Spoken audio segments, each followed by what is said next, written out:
오늘 말씀은 두 부분으로 나누어서 우리가 이 말씀을 이해할 수가 있습니다. 첫 번째는 13절에서 15절까지의 내용인데요.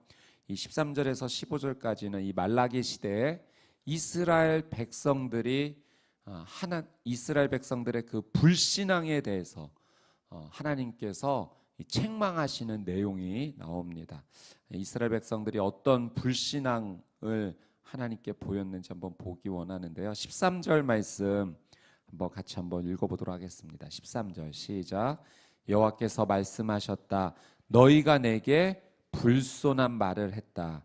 그러나 너희는 우리가 무슨 말을 했다고 그러십니까? 라고 말하는구나. 자, 13절 말씀해 보니까 이스라엘 백성들이 하나님께 불손한 말을 했습니다.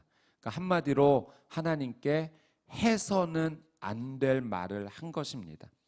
여러분, 우리가 이 말을 하며 살아갈 때 해도 되는 말이 있고 또 해서는 안 될 말이 있습니다. 해서는 안 되는 말은 여러분 아무에게도 유익되지 않습니다.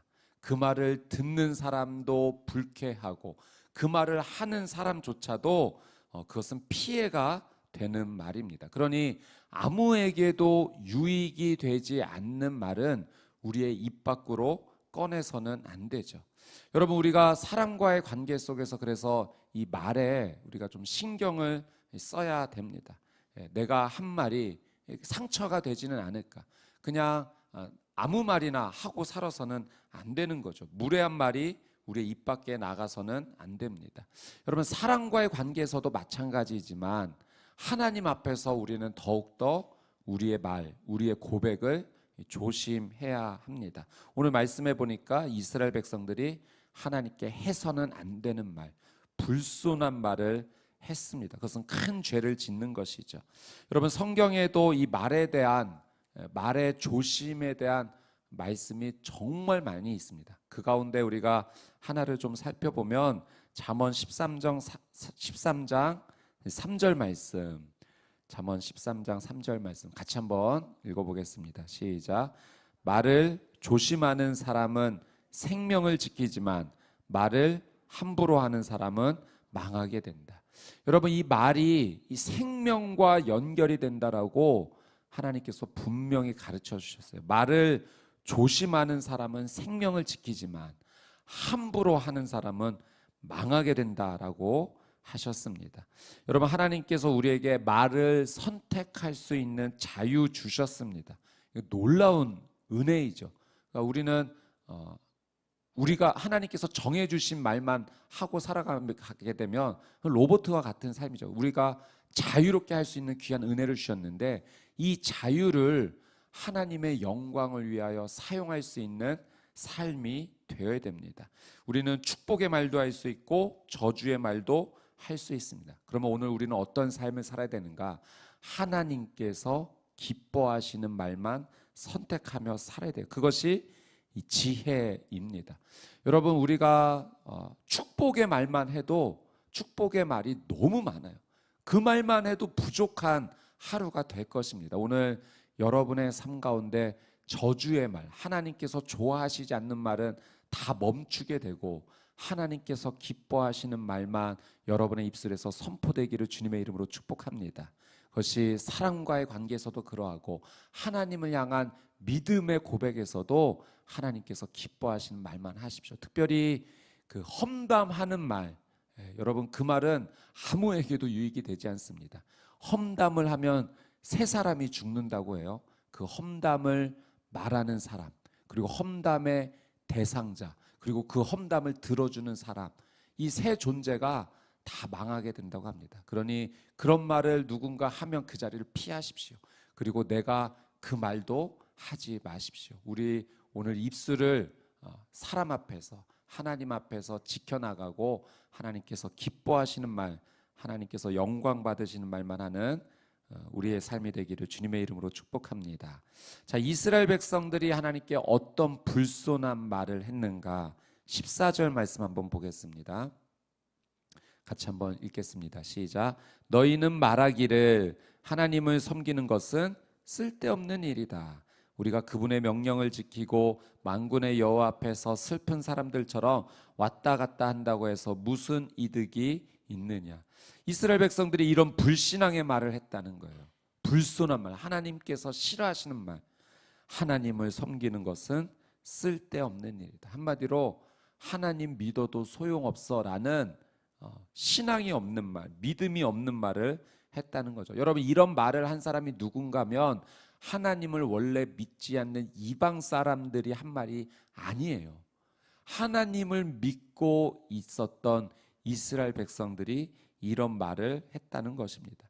여러분, 이 말은 비유적으로 말하면 그런 말 아닙니까? 자녀가 자신의 부모에 대해서 저주하고 욕하고 그 존재를 부정하는 말을 한 겁니다.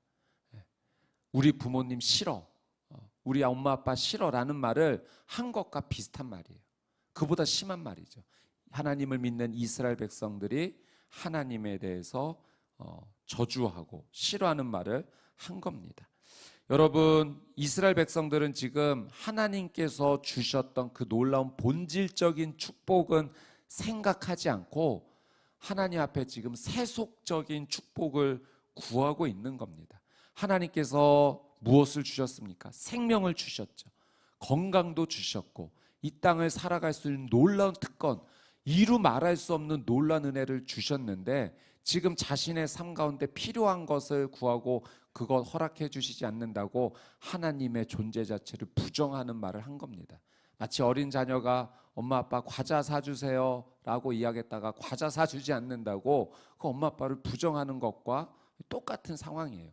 본질적인 축복을 누린 것들이 너무 많은데 그것은 잃어버린 채 자신의 욕심만을 구하고 그것을 이루어주지 않는다라고 하나님을 부정하는 겁니다.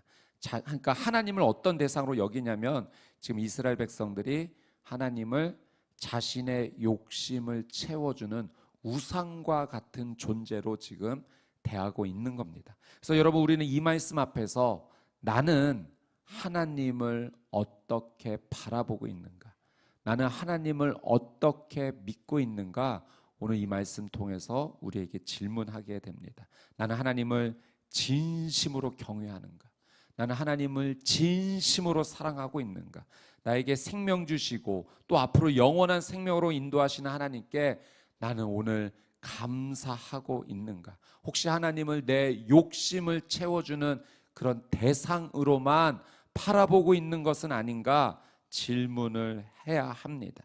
여러분, 당연히 여러분들은 하나님을 경외하실 거예요.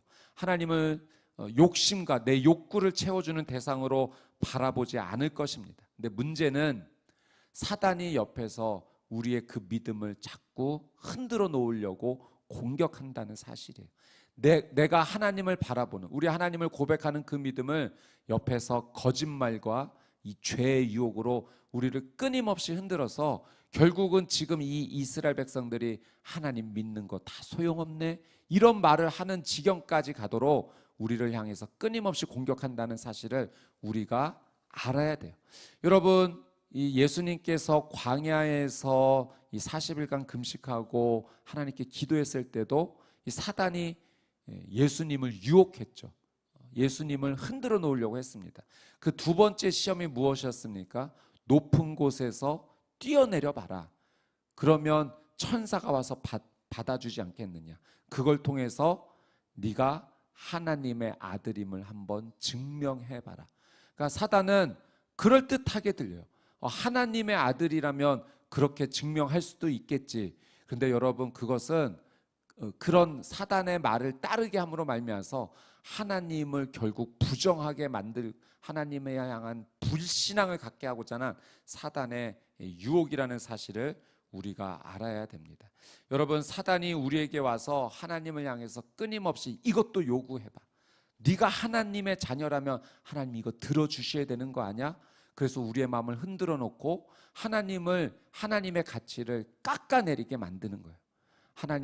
만약 하나님이 나를 사랑하신다면 이거 들어주셔야지. 내 욕구를 채워주는 분으로 격화시켜서 우리의 믿음을 하나님 앞에서 이렇게 떨어뜨리게 만드는 일을 사단이 한다라고 하는 사실입니다. 결국 하나님을 경외하지 못하게 하고 부정하게 만드는 것이 이 사단의 목적임을 우리가 알아야 돼요. 여러분, 당시 이스라엘 백성들이 이 사탄의 유혹에 넘어갔던 문제는 무엇인가? 이 15절 말씀에 있습니다. 자, 15절 말씀 같이 한번 읽어보도록 하겠습니다. 시작. 그러고 보니 우리가 교만한 사람들에게 복이 있다고 해야 한다. 악한 사람들은 번성하고 또 하나님께 도전하는 사람들은 화를 입지 않는다라고 말했다. 그러니까 이스라엘 백성들이 하나님을 믿지 않는 사람들, 악한 사람들이 잘 되는 것을 보면서 하나님께 이렇게 악하게 살아도 잘 되는 거야? 또 하나님을 부정하는 말을 해도 심판받지 않는 거야? 이런 현상을 보면서 하나님 믿는 거 다 소용없네라는 하나님 앞에 불손한 말, 불경건의 말을 했다는 거죠.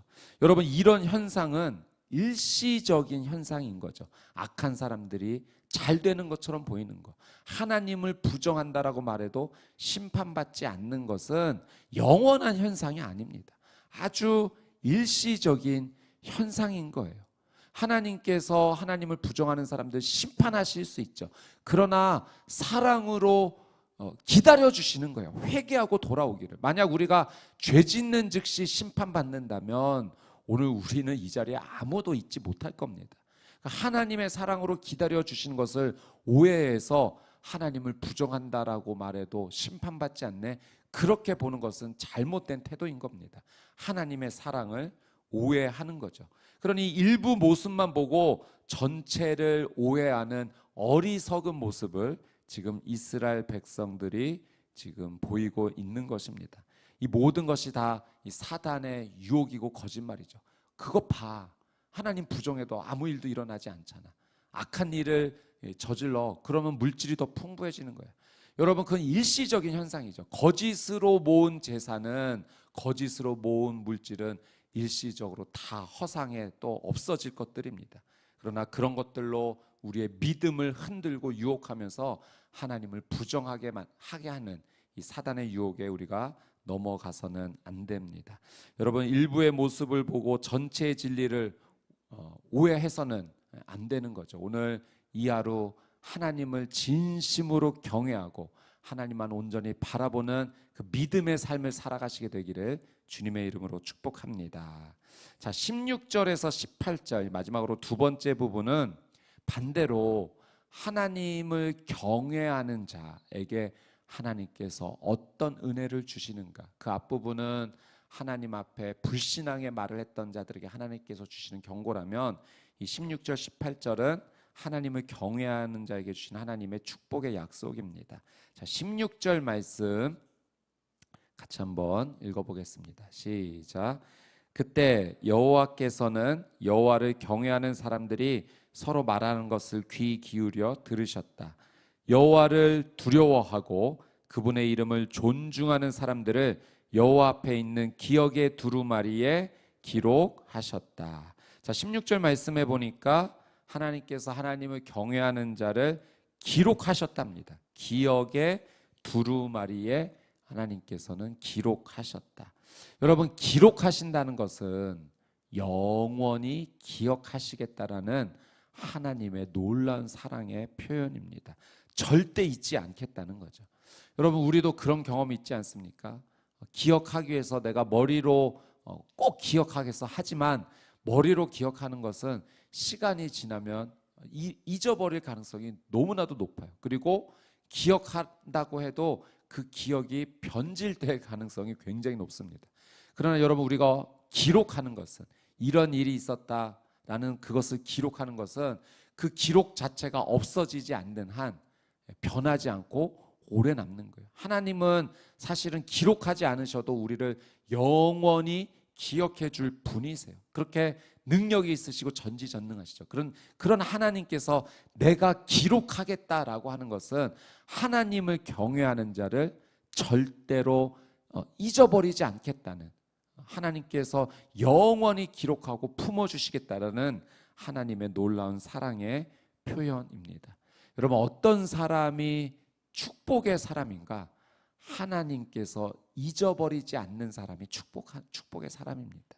그러니까 하나님께서는 하나님을 경외하는 자를 그렇게 사랑해 주시고 축복해 주시겠다라고 약속하시는 거예요. 마지막 때, 여러분 만약에 그 마지막 때 내가 너를 모른다 라고 하나님께서 말씀하신다면 그건 정말 끝입니다.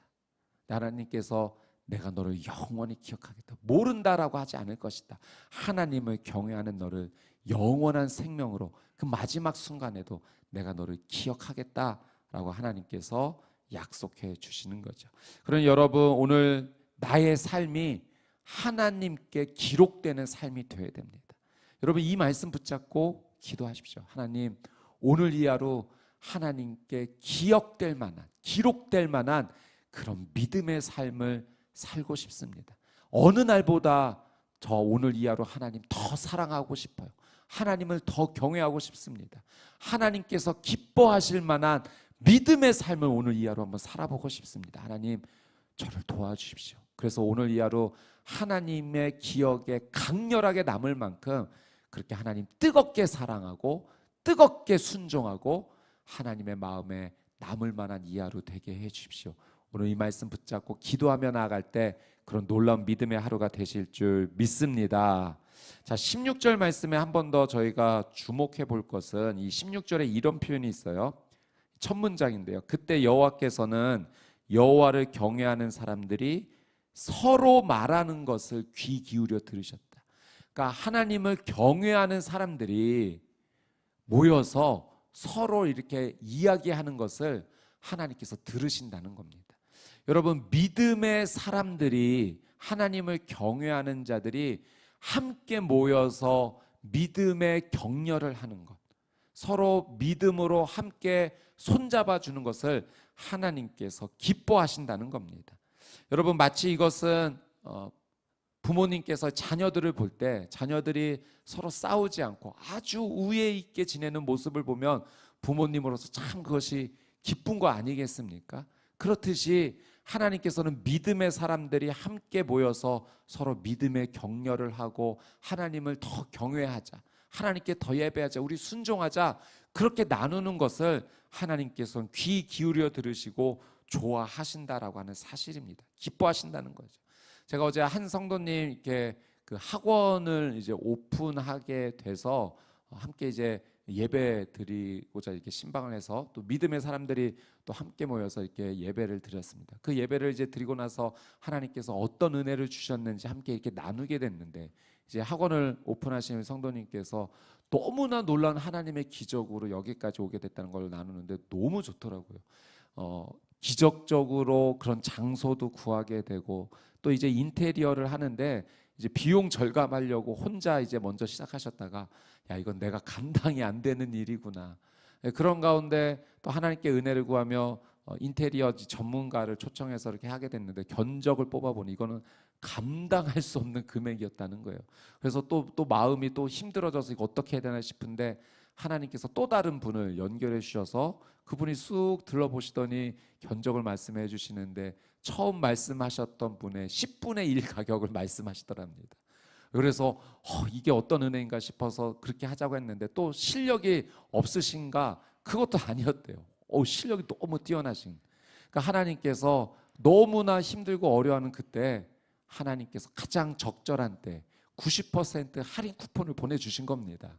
그래서 저희가 그 이야기를 나누면서 야, 우리 하나님 정말 너무 멋지시다.